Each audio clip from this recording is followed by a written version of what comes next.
my name is Sarah Munsell, and I work at the English Language Center here at UTSA. In this video series, I'm showing you how to apply to the International Graduate Pathway Program using the Liaison application portal. If at the end of this video series, you still have questions about your application, you can contact the English Language Center by calling 210-458-7677 or emailing englishlanguagecenter@utsa.edu. In the past two videos, I've showed you how to create an application and add a program. I've also showed you how to fill out the personal information section.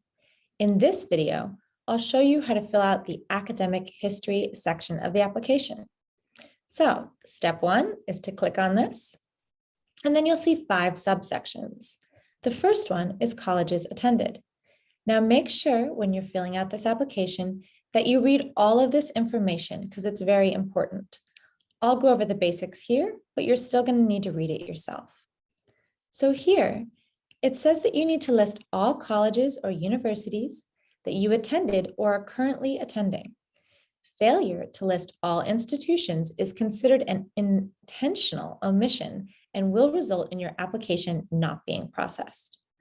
So what this is saying is that you need to list all of the colleges and universities you attended, not your high school, even if you only attended for a short amount of time.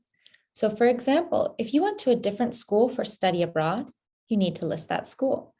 If you took summer classes at a different university, you need to list that university.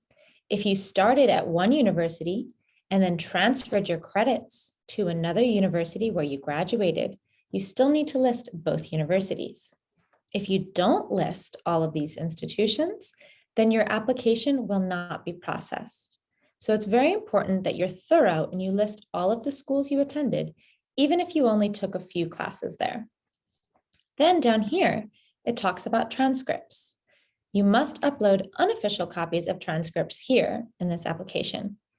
If you're accepted into a program, you must submit an official transcript.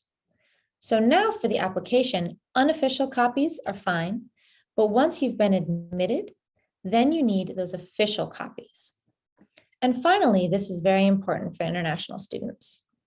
If you've earned university level credits from foreign institutions, so schools outside of the United States, you must submit a mandatory foreign credential evaluation from FSCA to graduate.documents@utsa.edu.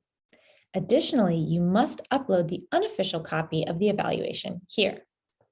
So if you went to college outside of the United States, you're going to need this evaluation completed. You need to email it here, right here to this email address, and also upload the unofficial copy to this application. All right, so let's get started. To add a college or university, you'll click here. Then you're going to type in the name of your college or university, and then you'll look for it amongst the list, or if it just comes up one, then you can click that. If you can't find your school, you can click here. After you find your school, you'll need to say if you obtained your degree or you're planning to obtain a degree. So if you earned your degree from this school you listed, then you'll click yes.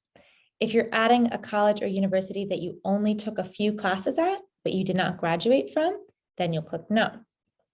When you click yes, you'll need to give more information. Did you already earn the degree, or is it in progress right now? Then information about the degree. What type of degree did you earn? Okay. When did you earn the degree? You're going to need to give the month and the year. What was your major? What was your minor? Okay.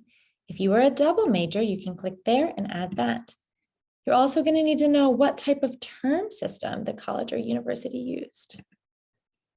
Are you still attending the college or university? Yes or no? Then information about when you attended. So which semester did you start? And the year. Last semester there. When did you finish? Once again, the month and the year. Okay. And then you'll press save. Now you can continue to add colleges or universities the same way. You'll see here this alert that transcripts are required. Since I just added a university that's outside of the United States, it shows right here that I need to upload an unofficial copy of this evaluation that we spoke about up here. So to do that, I'll click upload and then upload that. If you added a university that's in the United States, then you'll see a spot to upload your transcript, your unofficial transcript. Okay, make sure you add all of the colleges or universities that you attended. Then standardized tests. Here you can self-report your standardized tests that you've taken, or you can report tests that you're going to take. You'll see here a list of common standardized tests. If you want to add a different test, you can do that by clicking this button here. Let's look at the TOEFL. So you can click Add Test Score.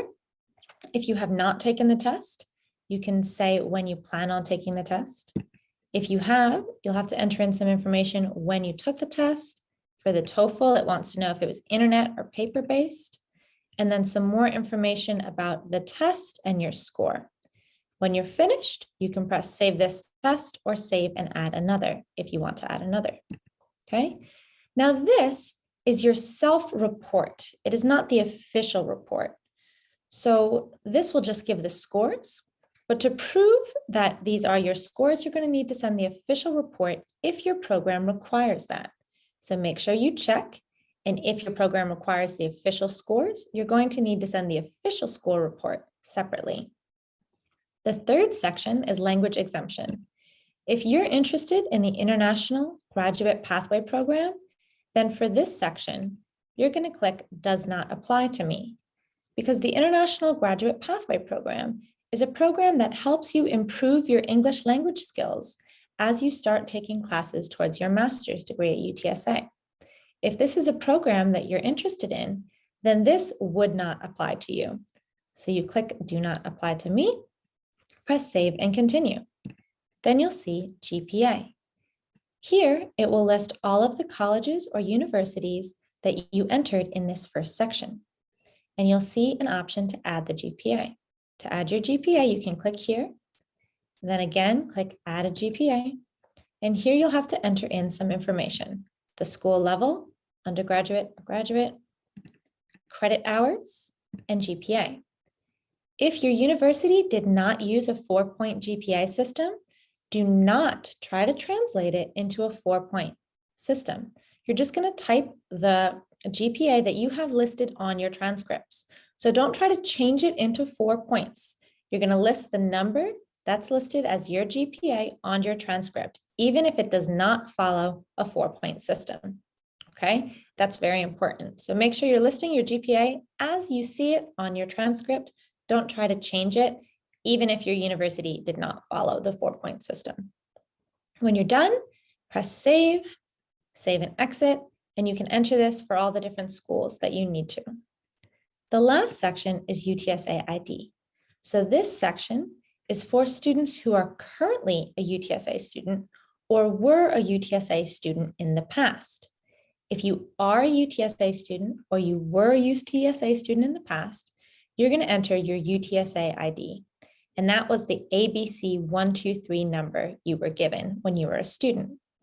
If you have never been a UTSA student, you're not a UTSA student now, then you're going to write this right here, N/A. That, and then press Save and Continue. And once you've completed all of those 5 sections, you will have completed the academic history portion of the application. In the next video, I'll show you how to continue filling out and submit your application.